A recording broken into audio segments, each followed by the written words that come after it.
Thank you very much. We're very fortunate to have former Secretary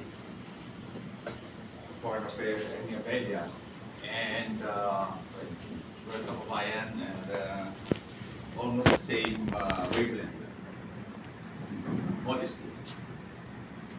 And what I notice is nowadays, and I think even the previous years, there is a very strong tendency among Filipinos to bring down former leaders. Either it is because we are colonized for a number of years and we look at leaders as cruel and we want to punish them. Just look around what's happening. A big congregation believing in God, they tear it down. Put the leader in shame. There is an international lawyer. Now he is a fugitive. Vice President, who has the highest votes in the country, 32 million, is now considered as no public trust. Just the recent speech of the speaker. Why is this happening? And it's so significant that they belong to one bloc. The previous administration. Why are we doing this to our country? And if we do not stop this, then the next one, whoever will win in 2028, will again prosecute this particular administration. And it will be going on and on and on. And this is the thing that bothers us, especially me, because I'm a political animal, at the same time a businessman and a consultant to corporations, especially family-owned. Because I look at the family-owned corporation as the key to our economic survival.